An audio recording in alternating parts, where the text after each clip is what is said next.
So, in continuation of this series, to figure out whether I think Oculus or traditional Murktide is the better Dimir shell in Modern, we got a league here of traditional Murktide. I think the last couple ones were Oculus, swapping it up.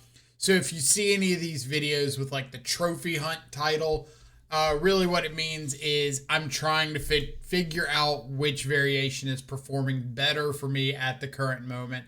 So it could be Oculus, could be FrogTide. It'll say in the thumbnail in the description. So you'll always know. But if you see that, then you know what it means. Either way, running through a league with a traditional Murktide, or at least doing the voiceover for a league. Because a lot of the times I don't have time to record everything at once. This gives a good alternative to kind of make time when the league's over. But some of the current iterations that I'm really trying out with traditional Murktide include the Tamios in the main deck, Harbinger over the Graveyard Trespassers in the main. I think Harbinger does do a better job of giving some free wins. Cling to Dust, really high on Cling to Dust right now. I think there's a lot of graveyard decks going around. Not only like opposing Unearth decks and Flage decks, but being able to snipe a Lotus Bloom against Belcher or random persist decks going around, all that sort of stuff. I think Cling to Dust gets a lot of utility, so really excited to try out a second copy of it. Cut down the fourth Force Negation to make room for the Cling to Dust. In the sideboard, moved in the second Graveyard Trespasser. Again, a little extra grave hate out of the board. But yeah, we'll just go in and go over some of the matchups here. I don't want to dilly-dally too long on the intro. Didn't pause. Maybe it did.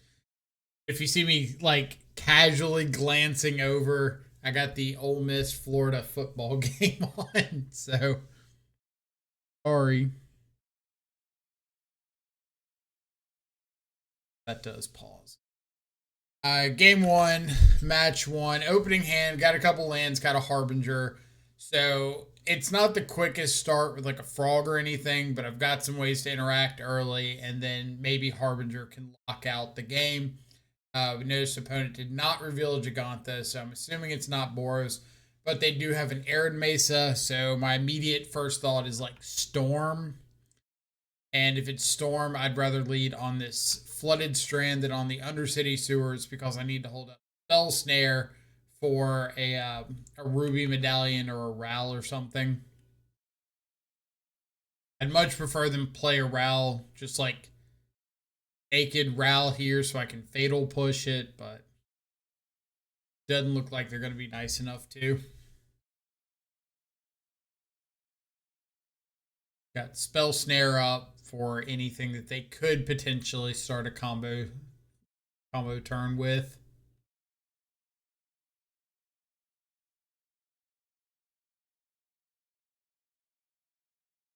That go, Spell Snare the Ral. Really just want to hit the mana reducers if we can. And then I have Force Negation if they tried to go off after pop that first spell. We'll force a Glimpse. I don't think Glimpse is like the biggest deal here. They've already got a basic mountain, so I know if they just hit a ritual, they'll be able to start going off. And Glimpse like takes up their entire turn. But I'm more concerned about Glimpse just slowing down my clock a lot. So if they resolve a Glimpse and I untap, play another Harbinger, then take like 2 to 3 extra turns to kill them, which is a pretty big deal.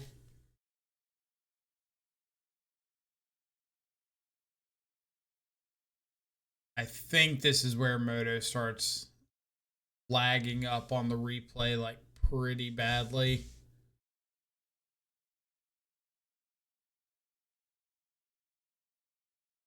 Skip ahead. It's a lot of beating down with Harbingers.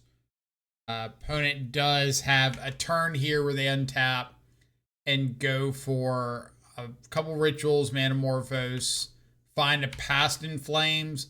I get a little bit lucky here. I decided to consider before the Past in Flames. I've got the counterspell regardless, but consider finds me a force negation, so I can just like exile the Past in Flames. If I did let them resolve the past, or if I did counterspell the Past in Flames and they flashed it back, they'd basically have 2 blind draws off Manamorphose to try to find something to get out of it. So it's not percentage odds that it would matter, but it is non-zero. Sideboarding against Storm. Harbinger's pretty rough. Bowmaster's not the greatest. Boarding in like a couple copies of Consigned to Memory, a couple Nihil Spell Bombs. Help fight over Past in Flames a little bit. I don't like boarding in all the Consigned to Memories. I know that it can hit the Ruby medallions is pretty nice, but it doesn't do anything doesn't do enough into Grape Shot. Typically, if Storm's going off with a Grape Shot, you can stop the first Storm trigger, but they probably have enough mana to like flashback Grape Shot, flashback Past in Flames, flashback Grape Shot. This is also a game where I kind of have to force the issue, just play out the frog, play out the spell bomb, don't have a force negation, so sitting back and not really doing anything, especially without having an answer to the medallion, kind of rough. If I had a Consign to Memory, then I would have held up that on turn 2 and on turn 1 instead of playing the spell bomb, but because I didn't, how it goes.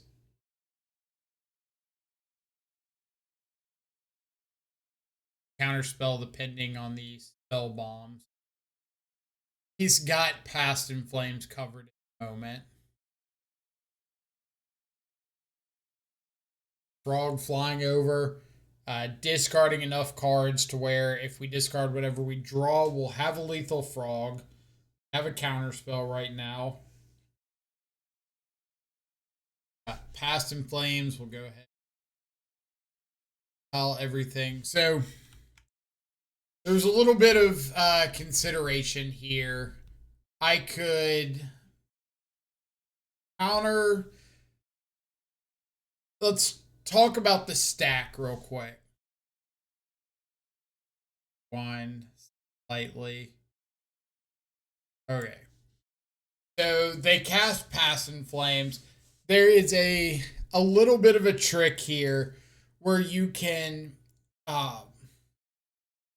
crack the spell bomb, hold priority, and counterspell the Past in Flames. That way, the Past in Flames goes to the yard. Since it's sorcery, they don't get a priority opportunity to recast the Past in Flames before the spell bomb resolves.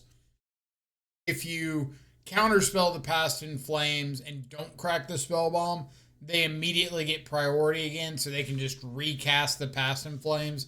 It matters if they have stuff in hand that they want to resolve while the Past in Flames is on the stack. So you have an option to play around that.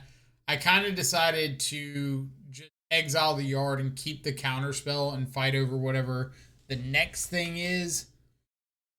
So get rid of the yard. Them resolve the Past in Flames. Their next card's a Wish. Decide to counterspell that. They do have enough mana to flash back the Past in Flames and flash back the Wish, but I figure that takes 3 of their 5 available mana. Pretty big deal. Okay. Unfortunately, they decide to do just that. Get a Grape Shot, take out my frog. Now I have a choice between casting Graveyard Trespasser, exiling the Grape Shot, and passing turn, or casting the Murktide.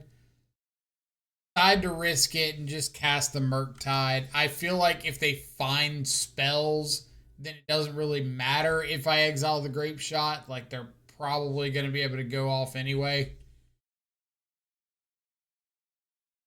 I feel really good when they Reckless Impulse into 2 lands until their 1 blind card's an Artist Talent.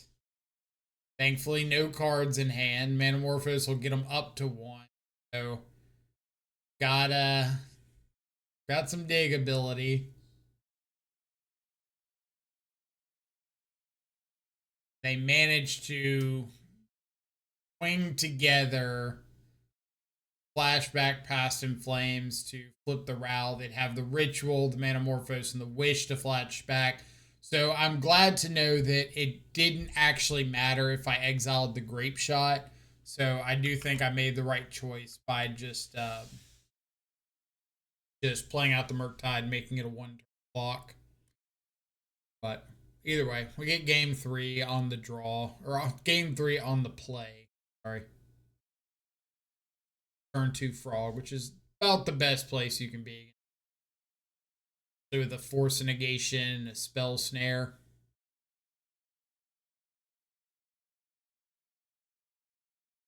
I decided to just stop. I decided to stop the ritual at the start because if they had a Ral and I don't have the answer to it, I risk them having like Ritual, Ral, Anamorphose, or whatever spell flip the Ral, and I have no way of dealing with that. So if I just go ahead and answer the Ritual, stop the turn, even though I give up my Force Negation, I stop them from having an explosive turn, and I just get to untap with Spell Snare, which is a pretty big deal. And now Psychic Frog finds a Preordained, which lets me play and flip the Tameo right away. Hold up Spell Snare. Our Medallion. Tap. Go ahead and rebuy Spell Snare. Pretty good. Find a big Murktide to chunk down. Luck. I could let the Ral resolve. If they go for another spell, go for the Fatal Push on the Ral. But if their other spell is like a Ritual and they go mana positive, I kind of set myself up for an unnecessary risk of them just going Ritual, second mana reduce, or another Ritual, go off or something. So counterspelling the Ral just like ensures this turn stops. I put as much damage as I can on them right here. I thought about discarding the Bowmaster too, but I figure if they've got a Manamorphose, then the Bowmaster is just lethal. They probably don't have ways of interacting with the the Bowmaster. Turns out Manamorphose first thing they do, so we get the kill off of the. Love to see that. Game 2 or match 2. On the draw, got an island and a Preordained, so I decided to keep it, plus like a Force if it's something unfair. I'm usually really likely to keep one-landers with a cantrip. That usually means the rest of your hand is pretty interactive. Now, if you got a one-lander with like triple Murktide and a Harbinger and a cantrip, I'm probably throwing that back. Here, on the draw, find the land anyway, so that's great. We've got a potential lockout piece in Harbinger. We've got counter spells, removal spells. Kind of got everything covered as long as we find lands.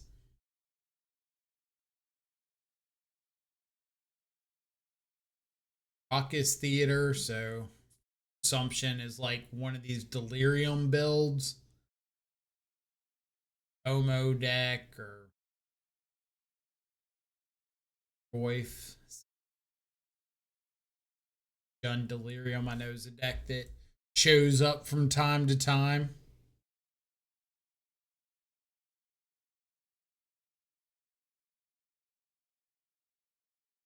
All right, this was a bit of a risk play. So like I decided to jam the Psychic Frog.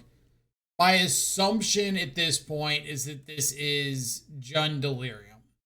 And I think Jund Delirium runs Unholy Heat, Tarfire, maybe Bolt, but I don't think they're a Fatal Push deck.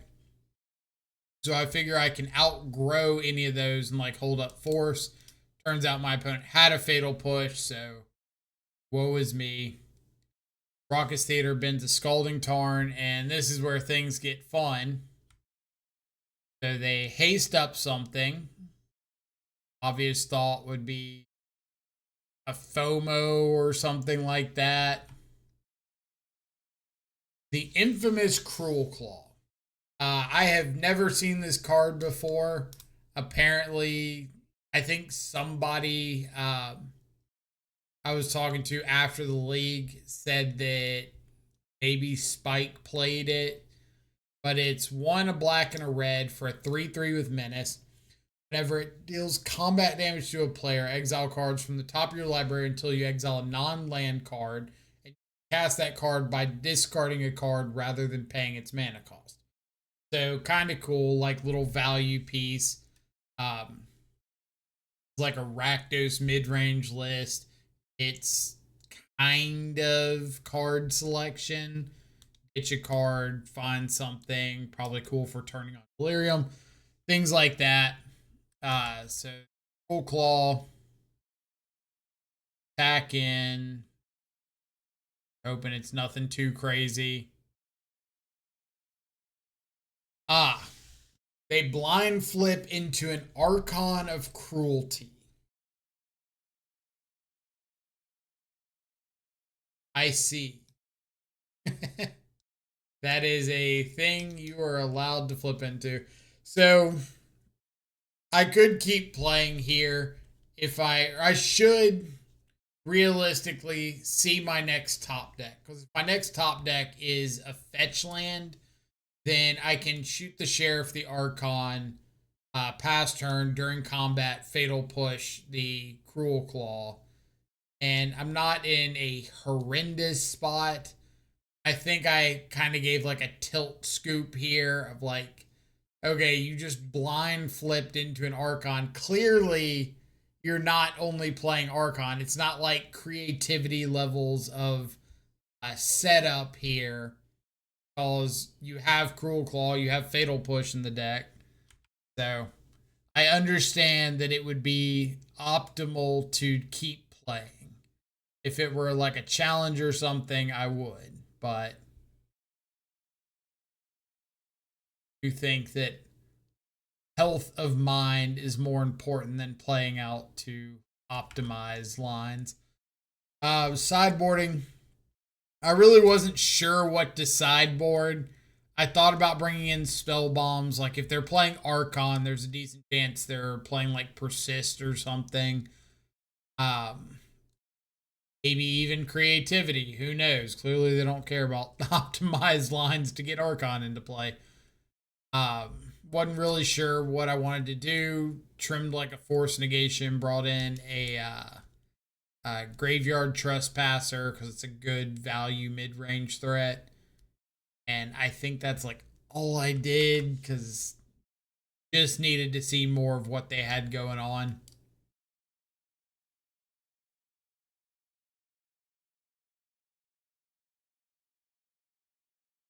If this were a deck or a list I'd ever seen before, I might have had a more optimized sideboard plan going into game 2. But like I said, no idea. Thoughtseize for the frog, sure.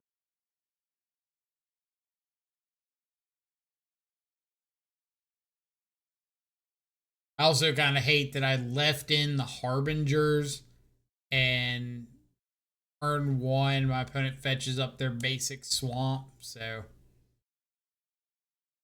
a little unfortunate.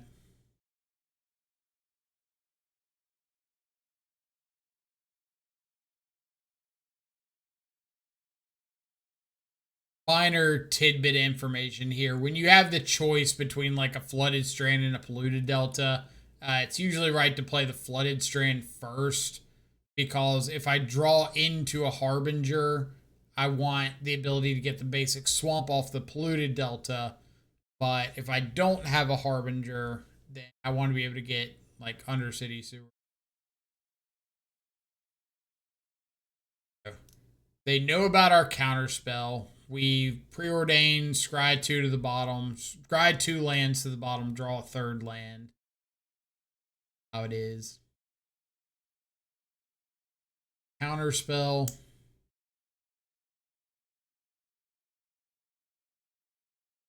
Think this is one of those funny turns coming up. Okay. Get down Tamiyo. Feel okay. I've got a little bit of a card advantage threat going on. I've got interaction in case they have another Cruelclaw or something. And here, they Troll of Khazad-dûm, cycle a troll to find a Raucous Theater. Play the Raucous Theater, flip over an Archon of Cruelty, and persist it.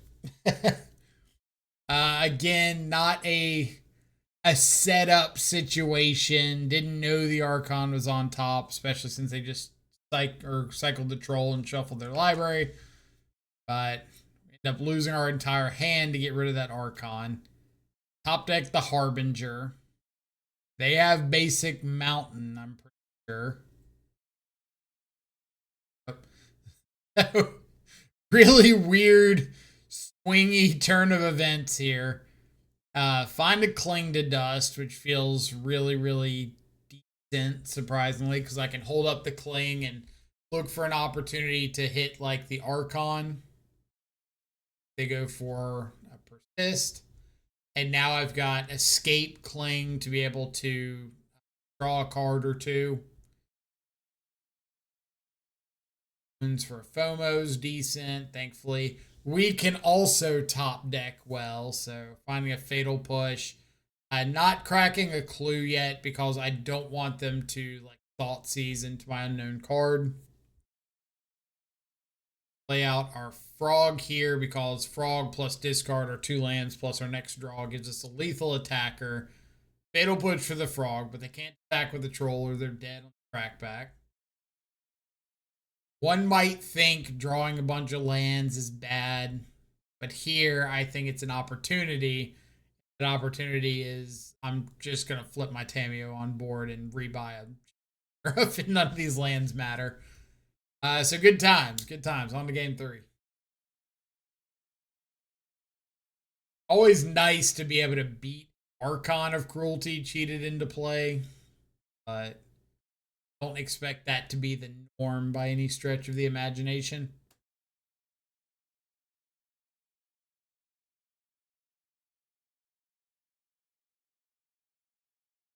All right. So I was thinking in my mind when I kept this hand, I've got Force of Negation for like a turn 2 persist if they flip over something, and they flipped over a troll. I wasn't really thinking about the fact that I have no interaction for a Fur of Bones like this. And now my immediate thought is I could play the Frog, or I could look for a Fatal Push for the Emperor. I decided to look for the Fatal Push and flip the Tamiyo. Watching this back, I probably should have just played the Frog. They'd get the Troll, but I could block the Emperor of Bones with just like block the Frog, block with the Frog, discard 3 cards, kill off the Emperor.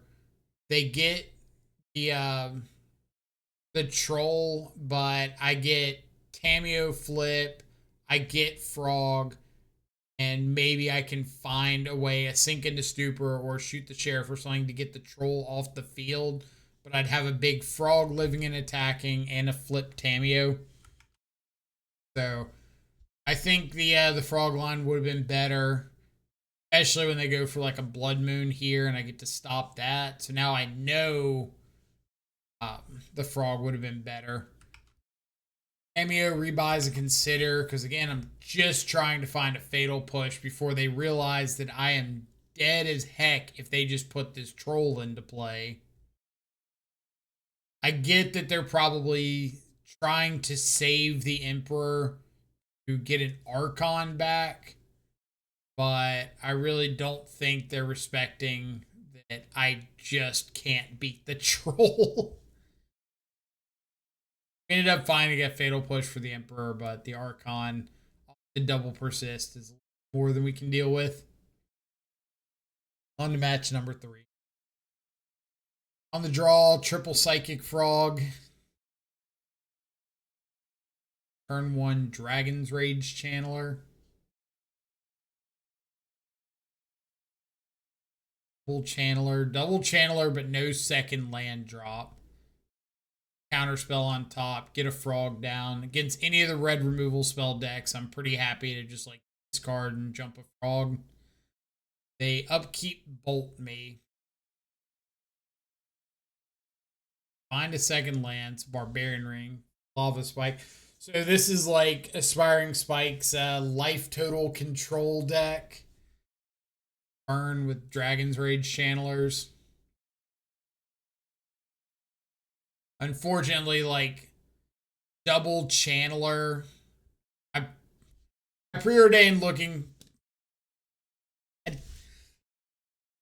I don't want to say this line is right. I preordained looking for a second land to be able to like play out a frog and then next turn double spell with frog or shoot the sheriff Tamio or something. And I probably should have just played out another. I think that is the safe line, but I kind of figured since I'm seeing like 4 cards this turn with the draw for turn, the frog attack, the preordain, 5 cards if I bottom both, which I did. I figured there's a good chance of seeing a land and just didn't. So I do think this turn looks exponentially worse because of that. I think it's like a calculated risk and the calculation didn't play out. Sideboarding, taking out the Harbingers, taking out the Tamios, bring in Graveyard Trespassers. I think I boarded in Nihil Spellbomb. Yeah, boarded in Nihil Spellbombs because of Channelers. I think I would have not boarded in the Channeler, or not boarded in the Spellbomb. I think that was overboarding a bit.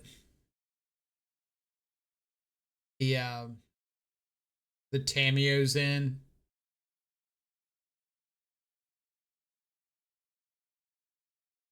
Go for the end of turn Bowmaster. Go for a Searing Blaze, which is exactly what I wanted to see, was them wasting a card on Searing Blaze, or wasting a into turn. Wasting a card on Searing Blaze because they're playing it on their turn when I can Force of Negation it, instead of going to my turn where I'm wanting to tap out for this Graveyard Trespasser anyway. And then Graveyard Trespasser eats the bauble out of their yard instead of the Murktide out of mine, because Cling to Dusting my own Murktide is worth 2 more life than the Graveyard Trespasser. Murktide.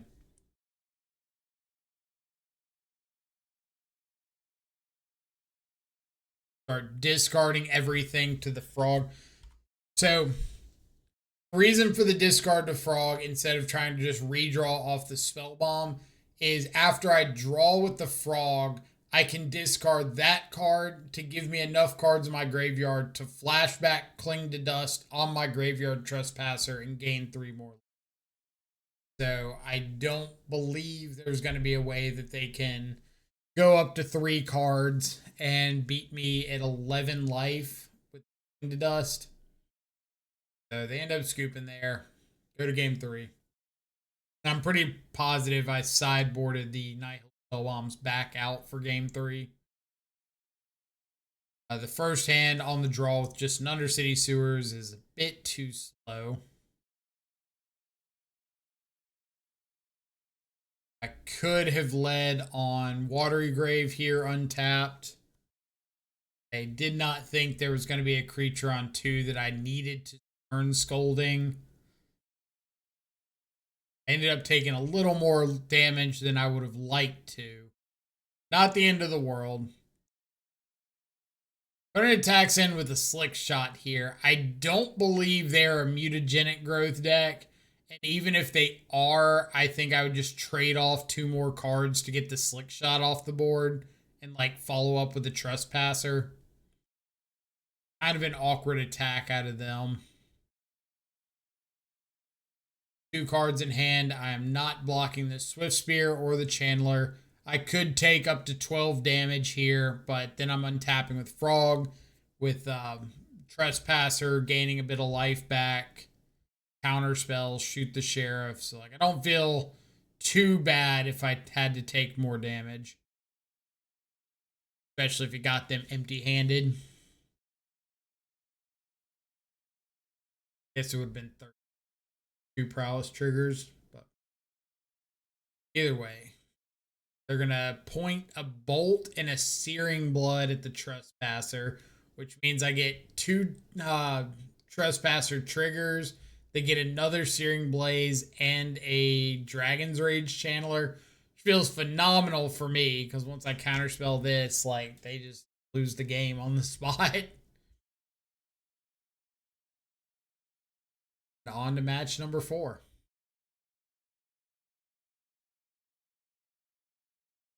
Pretty sure they could have just like bolted upstairs and searing blaze the frog or something. I don't think they had a land drop, so maybe not.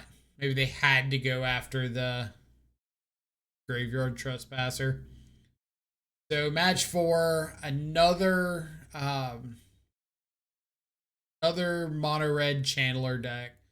I kind of assume it's this life total control deck again. Usually when Spike plays a deck and does well with it, it's going to show up in the leagues for the next days at a bit of an accelerated rate. But I don't think Spike's deck was playing FOMO, and I know they weren't playing Fervent Champion. So now my assumption is that they are a Leyline of Resonance deck, because I think that's the only thing playing Fervent Champion.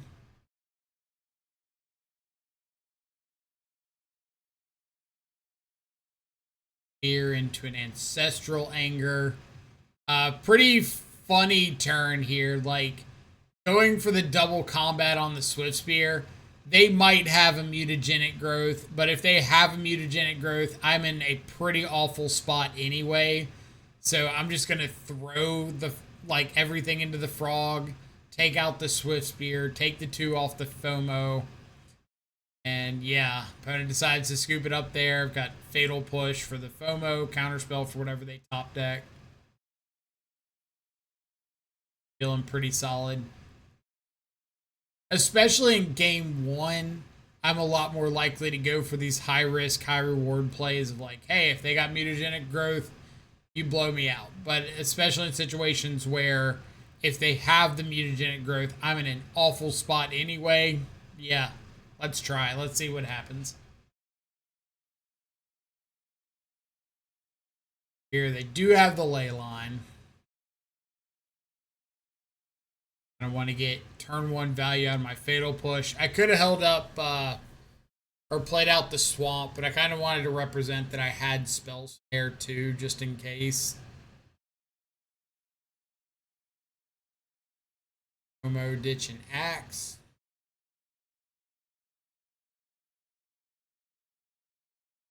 Gonna bobble me, see the counter spell.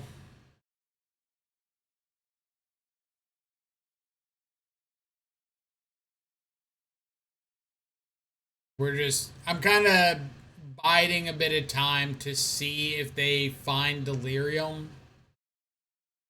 And then I'll change up what I want to do based off that. So here they have the 3rd FOMO, but they didn't keep up the mana to haste the 3rd one. So I just get to counterspell the hasted one, Fatal Push the one on board, because I don't want 2 attackers both giving an extra combat trigger if I can avoid it. And I really don't want to use up all my removal spells right now. Then you risk something like slipping under a counterspell and running wild. Another Leyline's fine. Go ahead and shoot the FOMO because I don't think they have any sort of like grave recursion. Not too terribly worried about FOMO in the yard coming back.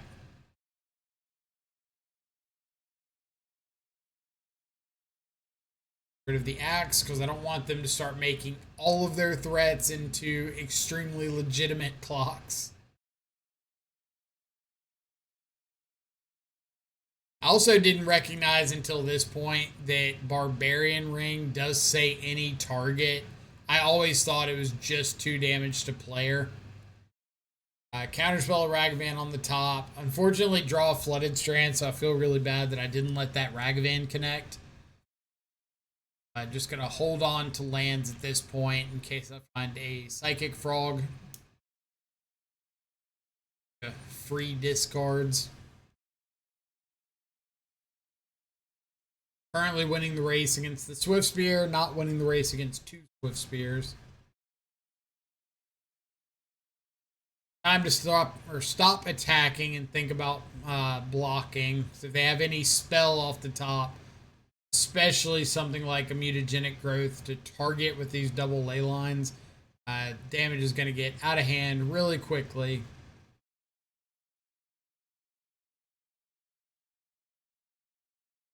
But do manage to find a Psychic Frog. Psychic Frog with all of these lands in hand that we didn't want to use. Pretty good. Especially when you get to just eat a Dragon's Rage Channeler kind of for free.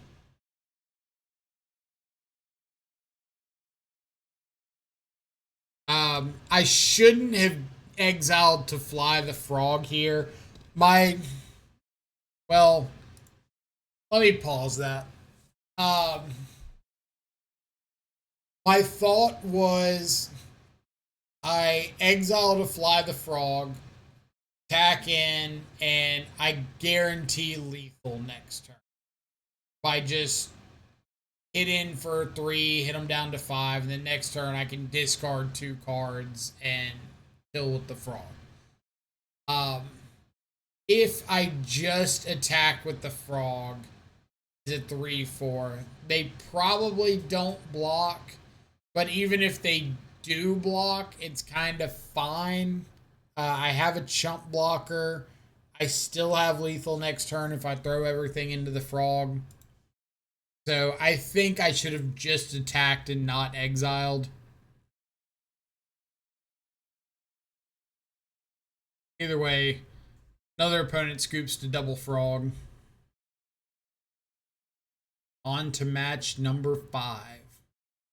You're on the play, got a Harbinger hand. These are the hands I absolutely love with Dimir, is these like Force of Negation Harbinger, Force of Negation Frog hands.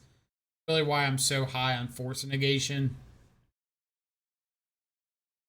Hold up Counterspell, pass through, some sort of Eldrazi deck. Alright, so really important turn. Secluded Courtyard Line Breaker. Secluded Courtyard tells me that it's not an Eldrazi ramp deck. It's like an Eldrazi aggro deck. Probably red-green. Most common Eldrazi color combination. And if you're not on at least 2 different colors of Eldrazi, you probably don't need Secluded Courtyard. Then Line Breaker kind of confirms, like, hey, it's Eldrazi aggro.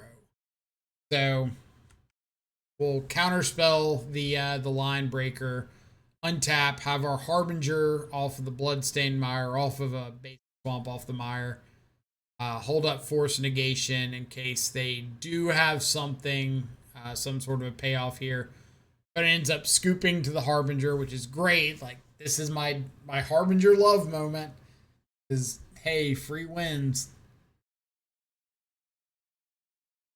Game 2, bringing all those consigned to memories.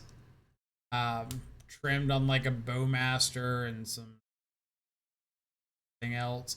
I think I cut a couple fatal pushes, and looking back, I don't think I should have, because yeah, it's Eldrazi aggro, but like most of their stuff, like the Line Breaker here, are in that 3 to 4 mana range, like Thought Knot Seer, Line Breaker, maybe something like Flesh Raker.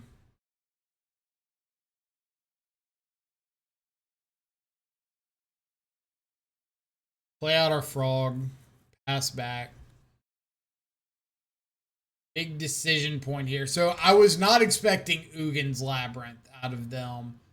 Because if your deck's full of like Line Breakers, Flesh Raker, maybe you've got the 2 mana dude that combos with the Blade of the Blood Chief, something like that in here. Cast a Thought Knot Seer here. I don't know where the 7 mana cards to turn on Ugin's are. I could imagine All Is Dust being somewhere in the 75, but surely some number of All Is Dust isn't enough to play Labyrinth. Maybe they're also playing Devourer of Destiny. Can't really think of any other Eldrazi they would play that would enable Labyrinth. But they go for the Thought Knot here, and I have a decision to make. I could let them take something, probably take Counterspell, leave me with Spell Snare Force, which I left in Spell Snare because if they're Eldrazi aggro, I'm assuming some number of like It That Betrays or the 2 mana green dude or something like that. So I just thought that Spell Snare would be like a little more live. Obviously does not look very good into Line Breaker, Thought Knot Seer. But my decision on this Thought Knot is I could let it resolve, they take the counter spell, and then the rest of my hand kind of sucks. But what would be worse is if they take something, Line Breaker, the Thought Knot Seer, they're attacking as a 6/4. If I let them take something with Thought Knot and then discard the rest of my hand, my Psychic Frog becomes a 5/6. So it's just trading with the Thought Knot Seer. So I would have a subpar hand and a threat that's trading with the Thought Knot Seer. So I decided to just ditch everything so I could have a Psychic Frog that's bigger than this Thought Knot Seer if it gets Line Breakered. And kind of hope that nothing too crazy happens. Like I know I can attack with the Frog next turn. Decide to something going. I've got Tamiyo as a chump blocker if I want. Decide to flip the Tamiyo to mitigate a little bit of damage, but hopefully like they attack at the Tamiyo instead of attacking at me. But just another Line Breaker is going to be way more damage than I can deal with on this kind of a start.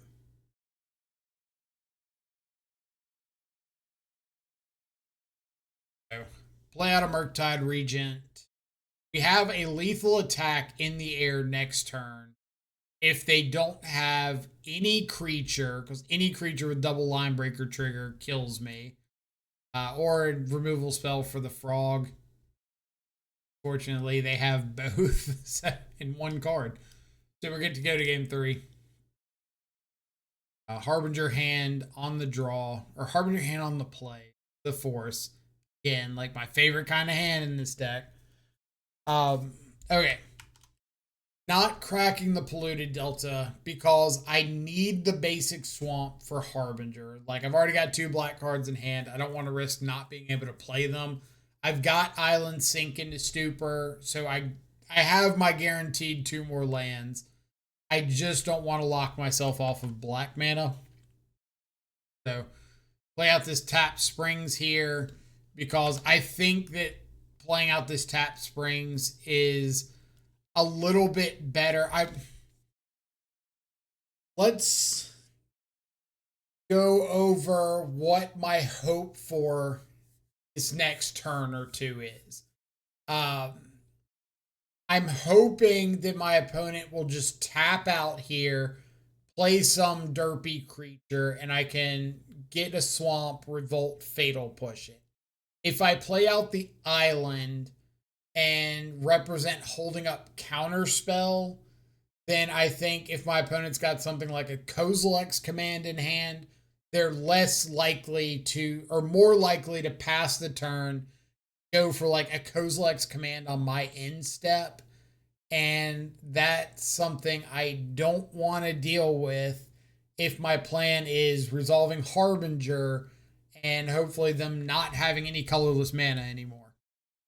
So by going with the Sink into Stupor tap, I'm hoping they're more likely to just jam some 3-mana creature like a Line Breaker or Flesh Raker or something like that. And I can just Fatal Push and untap, slam a Harbinger on an empty board. Thankfully, my plan looks like it pays off. I get my Swamp, Fatal Push the Line Breaker, Windmill Slam my Harbinger here. And we see Ugin's Labyrinth exiling Null Drifter. So now I know what their plan was for Labyrinth. Still assuming they've got some number of All Is Dust. Like, I can't imagine a world where Null Drifter is enough for Labyrinth. But my entire game plan from here on out is just to try my best to not lose to the One Ring. That's it. Whatever I can do to stop my opponent from resolving a One Ring. Good enough for me. Go for a Null Drifter here. I decided to just let the Null Drifter cast trigger resolve. Calls the Null Drifter itself. Like, they have to sack it. I get the triggers off the Bowmaster. And I've got the bigger threat. So, a little fortunate there. The Harbinger of the Seas is so good at just locking colorless decks out of the game. Really glad to see that worked out for me. Cards I enjoyed or did not enjoy in the main deck. I wish I didn't have to play Force Negation, but I think it's just so good on turn 2 Frog, turn 3 Harbinger turns, or like tap out for a Murktide early, that I think it's kind of a necessity to play in a reasonable number. Good. I know plenty of people in like the Discords are not Tamiyo fans. I think you're completely within your rights to not play Tamiyo. On 4th Bowmaster, 4th Murktide or something. But I think that the biggest lacking piece of these Dimir lists it don't have the unfair element. And when I say the unfair element, I mean like the Thought Scour, Unearth, Oculus element. The biggest lacking factor of these is your ability to find relevant cards as the game goes on, which usually translates to card advantage. And I think Tamiyo is another avenue of potentially getting card advantage. Not only can you like make a couple clue tokens early, but being able to buy back a counter spell or shoot the sheriff, spell snare, whatever, in a pivotal moment is just like, hey, I need this thing. That thing's in the graveyard. Got the thing. I think it's kind of worth the slot to me. The sideboard, Pithing Needle's mostly just there for Belcher. Unfortunately, in the times I have run into Belcher in the last couple weeks, I think I've seen it 5-6 times. It feels like Pithing Needle's the best card against it, but only having one copy kind of sucks. So I wouldn't mind finding room. Maybe cut the 4th Consign for another Pithing Needle or 2nd Mystical Dispute or something. That's kind of been my biggest gripe about the sideboard. Otherwise, anytime you have a league where you dodge Boros, like you can 4-1, 5-0 fairly regularly, or if you don't get cheesed out by Rakdos in round 2. So hopefully this video gave you a little inspiration on changing or trying out some different card choices in your. Let me know in the comments below how it works out for you, or if you decide to give it a shot. Otherwise, hope everybody has a fantastic rest of your evening, morning, afternoon, whatever time it is, wherever you're at in the world. Stay safe, enjoy some good food and company out. catch y'all back live later. As always, links down below in the description to the socials like Twitter, Blue Sky, link to the Twitch in case you want to come check out a live stream, and link to the Discord in case you want to come talk about the deck. So take it easy. Catch you back live next time. Adios for now.